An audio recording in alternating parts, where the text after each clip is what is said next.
Okay, अस्सलाम वालेकुम students. आज हम स्टार्ट करेंगे question number 5, arithmetic mean by direct method.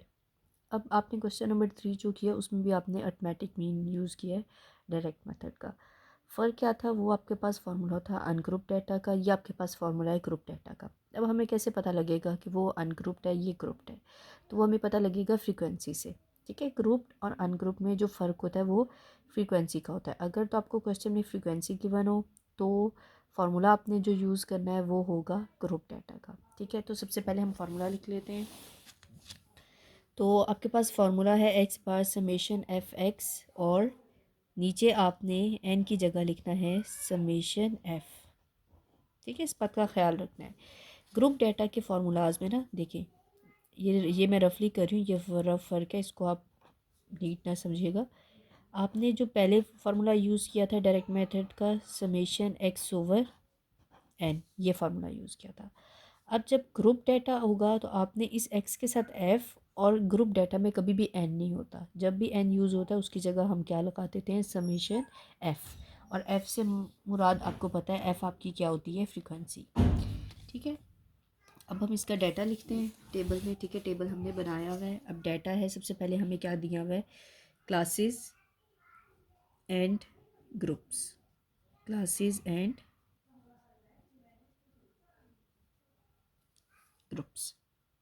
अब फर्स्ट क्लास हमें क्या दी हुई है, 0 to 9, सेकेंड 10 to 19, फिर हमें क्या दिया हुआ है, 20 to 29, उसके बाद 30,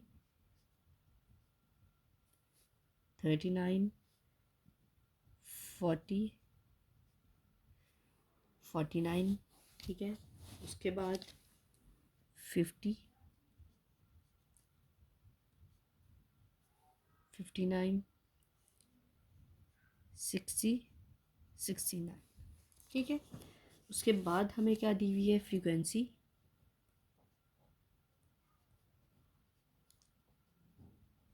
फर्स्ट वैल्यू फ्रीक्वेंसी की हमारे पास है 2, देन 10,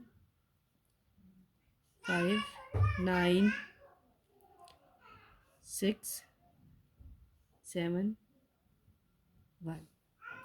ठीक है, ये हमने फ्रीक्वेंसी अपनी लिख ली। अब आप एक चीज़ पर परेशान हो रहे होंगे कि इसमें एक्स क्या है। ठीक है, ये तो फ्रीक्वेंसी है, इसको हम एक्स नहीं ले सकते। ये हमारे पास क्या क्लासेस है। अब एक्स क्या होता है ग्रुप डाटा में। ठीक है, मेरी बात को ध्यान से सुनिए। ग्रुप डाटा में एक्स से मुराद होता है आपका मिड पॉइंट। ठीक है, जब भी ग्रुप डाटा हो, आपको एक्स फाइंड करना हो, हर क्वेश्चन में अर्थमेटिक मीन हो या आप कोई भी क्वेश्चन इसका करें, एक्स आ जाए तो मिड पॉइंट का मतलब क्या होता है, एक्स। अब मिड पॉइंट किसी भी चीज़ का कैसे निकालते हैं। अब 9th में जैसे आपने रैशनल नंबर वाला एक क्वेश्चन किया था, rational number between, exercise I think 2.1 का क्वेश्चन था। ठीक है, उसको अगर आप रिकॉल करें तो आपने क्या किया था, 2 रैशनल नंबर्स को प्लस किया था और 2 पर डिवाइड किया था। अब यहाँ पर है 0 और 9। ठीक है, तो अब 0 + 9, 0 + 9, और आप इसको क्या करेंगे, डिवाइड करेंगे 2 के साथ। ठीक है, तो अब अगर मैं करूँ 0 + 9, आपको पता है 9 आता है, 9 को 2 पे डिवाइड करें तो हमारे पास वैल्यू आती है 4.5। ठीक है, 10 + 19, इसको प्लस करेंगे तो हमारे पास जो आंसर आएगा 10 और 10 20 और 9 29। ठीक है, 29 को हमने डिवाइड करना है 14.5 आ जाएगा, 2 पे डिवाइड करना है। ठीक है, नेक्स्ट करेंगे, हमारे पास आ जाएगा 24.5, 34.5। ठीक है, 44.5। उसके बाद हमारे पास क्या आ जाएगा, 54.5, और नेक्स्ट हमारे पास आ जाएगा 64.5। अब हमारा फार्मूला देखिए, एफ़ हमें गिवन है, एक्स हमने फाइंड कर लिया।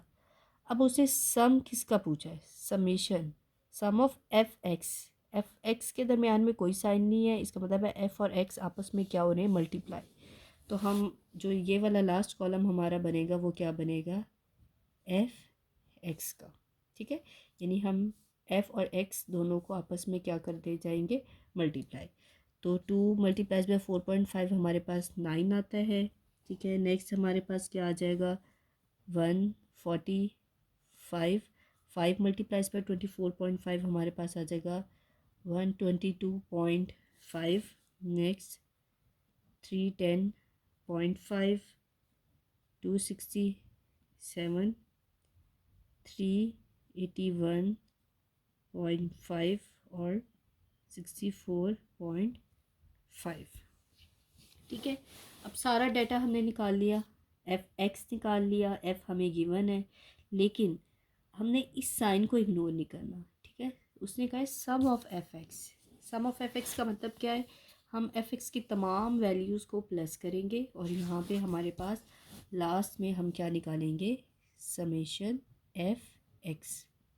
इन तमाम वैल्यूज़ को आप प्लस कर लें, आपके पास आंसर क्या आ रहा है 1300। ठीक है, इसी तरह जो फ्रीक्वेंसी गिवन थी हम इसको भी प्लस कर लेंगे। फ्रीक्वेंसी की हमारे पास वैल्यू क्या है 40। ओके, हमने कर लिया। अब हम अपने फार्मूला में वैल्यूज़ पुट करते हैं। एफ एक्स की वैल्यू हमने निकाल ली है 1300, एफ़ हमने निकाल लिया है 40।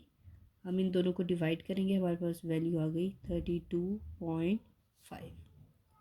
ठीक है, अब ये क्या है, arithmetic mean by direct method. अब हम क्या करेंगे, अब हम इसके बाद जो इसका सेकंड इसमें पूछा है क्वेश्चन बाय इनडायरेक्ट मेथड्स, अब हम इनडायरेक्ट मेथड से इसी क्वेश्चन को सॉल्व करेंगे।